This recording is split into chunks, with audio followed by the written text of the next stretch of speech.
The first city walls of what is today known as Huesca were built by the Iberians. They called it Bolscan, occupying the area known as the Casco Viejo. We'll get to know the history of the entire region, La Hoya de Huesca, and we'll show how, over the centuries, its inhabitants have left their mark, an indelible mark that shows who they were, and giving an idea of all they can be. But the Iberians were not the first to arrive. Before them, ancient peoples lived in the region of La Hoya de Huesca. They all left their mark: tools, paintings, ceramics, megaliths. There are remains dating back to the Paleolithic era. However, the most notable moment in ancient times occurred at the peak of the Iberian civilization, the Roman occupation, when the city began to take its current urban shape and was given the Latin name Osca. Osca was founded by Quintus Sertorius, the Roman general of the late Republic, in the 1st century BC. He created a famous school attended by the children of the main Iberian families. In memory of this school, the University of Huesca was named Sertoriana, founded in the 14th century. He also coined money, recognizable by a rider with a spear, eventually becoming part of Huesca's coat of arms. But the most significant of Roman vestige is its public works, roads and aqueducts that were connected with names of numbers like Nueno, Sietamo, Tiers, and Quisena. After the Romans, the Visigoths brought the Middle Ages. From this time, the territory was organized into bishoprics, and with it, the origins of the monasteries.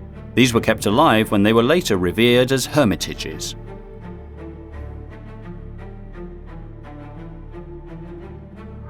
Thus began the Muslim era, with notable defensive castles.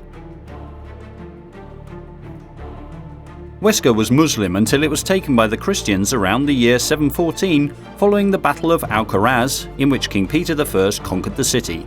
There still remains part of the wall that surrounded the old city, especially visible in the north of the city.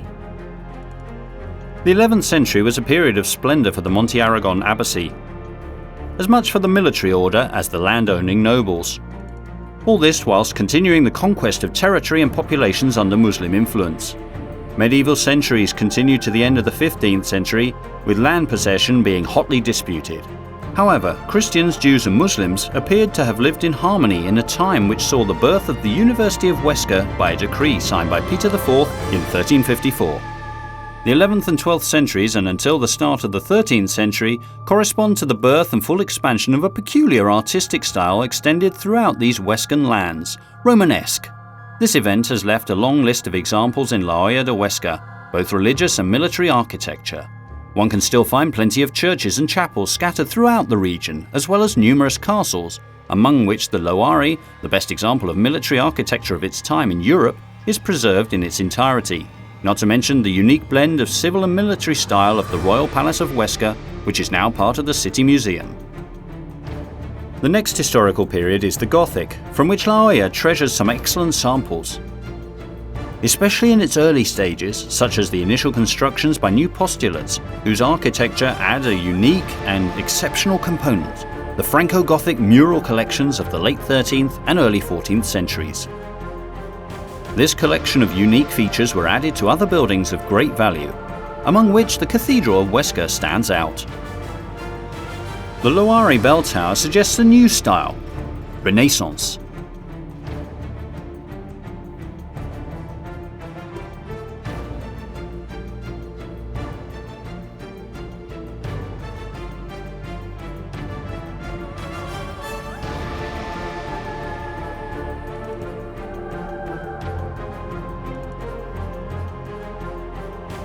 Among all these different artistic styles merging into one another, there remain only a few but precious samples of the Mudéjar style.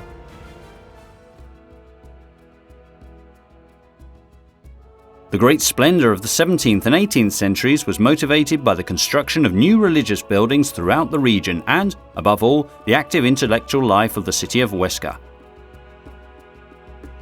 These were the zenith years of the Lastanosa family, patrons and collectors of art and books. As the centuries passed by, the 19th century saw wars fought against the French and the Carlists, as well as the first social unrest by the end of that century. These years brought an industrial upturn which continued for much of the 20th century, a key role being played by the arrival of the railway. Thus we arrive at a significant stage in the recent history of these lands. These are the years of the dictatorship of Primo de Rivera, the Second Republic and the Civil War, with the famous siege of the city of Huesca and the tragic events at the nearby Straits of Quinto, and various incidents with prominent individuals such as Raymond Asin or George Orwell.